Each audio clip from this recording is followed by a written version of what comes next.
This is a simple daily watercolor flow you can use to warm up, relax, or slowly level up your skills. I'm gonna use Opera Pink and Ultramarine Blue. They're very common colors, and together they make beautiful purples. You can start by wetting the paper. I'm using a larger brush for convenience and taking my time. I press gently as I move across the sheet, almost as if I'm pushing the water into the paper. On watercolor papers, this helps the water soak into the fibers instead of just sitting on the surface. I'm using 100% cotton cold press paper because it stays wet longer and it really allows the paint to flow. That slower drying time makes a big difference for this kind of practice. For brushes, anything round will work. I personally like a round and pointed brush because it lets me do almost everything on a small size like this, but you can use what you have and what makes you feel comfortable. I move horizontally, then vertically to make sure I don't miss any areas. I let the paper drink the water, and then I add another light layer on top. Watch for puddles when you do this by gently brushing the water away. Before adding color, take a moment to notice how the surface looks. That subtle sheen tells you the paper is ready.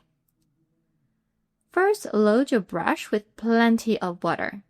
I add just a touch of blue to my pink color to soften it because I like it less flashy. But more importantly, you want to keep the mix very watery. It should feel almost too light in the beginning. Without waiting, I start adding the paint on paper. I use gentle curved strokes, and I barely touch the paper. Curves naturally suggest movement. And for something like a sky, that movement does a lot of the work for you.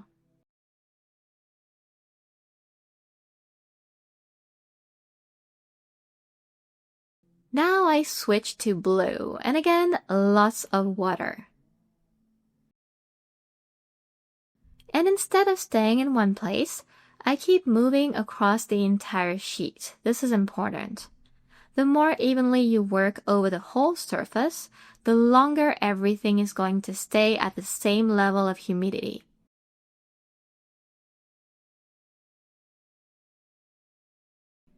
As you paint on wet paper like this, notice how the blue becomes lighter and lighter without you doing anything special. That's the water that's already on the paper diluting the paint for you. This natural fading of the color will create contrast later without effort.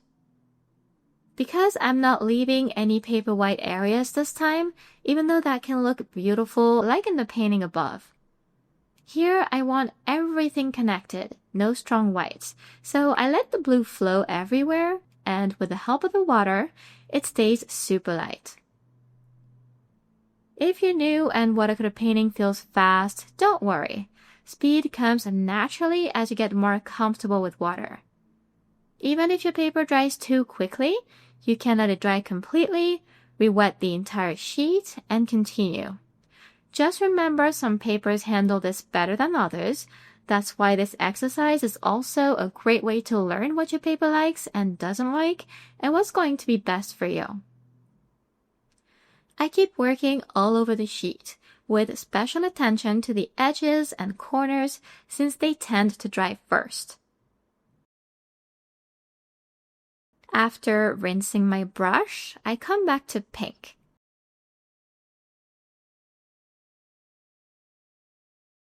If you find rinsing paint between colors time-consuming and frustrating, you could use 2 paintbrushes. I do that sometimes. One for lighter or warmer colors and one for stronger ones like this blue.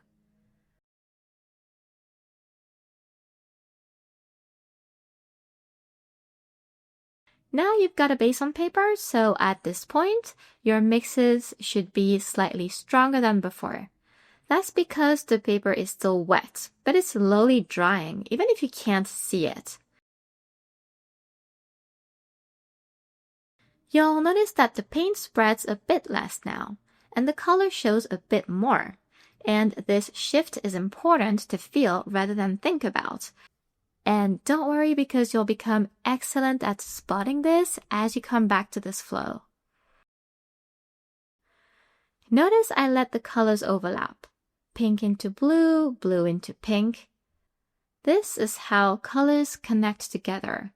And that does not mean we need to repaint everything. Here I'm just adding on top of what's already there, but I allow the lighter, more diluted layer to show through. Notice the strokes too. You can curve them like I did in the beginning, or keep them straight for a calm atmosphere. Sometimes I tap the brush lightly to add soft texture.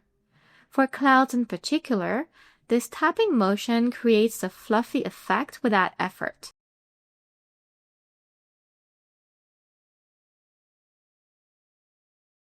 To adjust intensity and blend transitions without adding more paint, you can rinse your brush completely, then dab it on a paper towel so it's just damp. Now with this clean brush, soften edges and pull color into nearby areas. When the paper is still wet, it works wonders. You can also rinse again, dry the brush even more, and lightly lift paint in a few places. The paper is drying more and more, but it's still a little bit wet, which makes this possible. And that helps create small pockets of light in a painting. And here I'm using this to suggest clouds without over-defining them. Because my brush has a fine tip, I can now add thinner lines for more movement.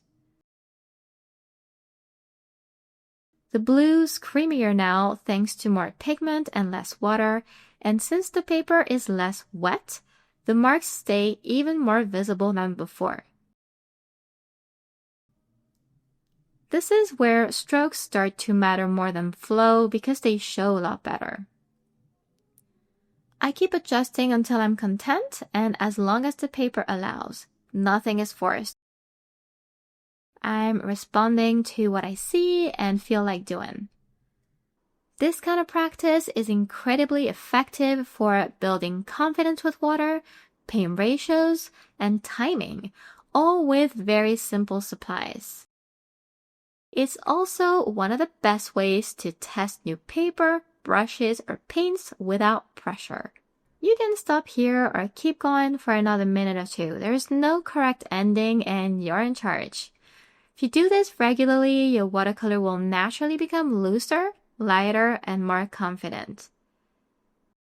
So if you'd like to practice the sky with me more deeply or try other projects, you can join me on Patreon. I'll add a link in the description below. Otherwise, here's a video you might enjoy watching next. Thank you for painting along with me. I'll see you next time.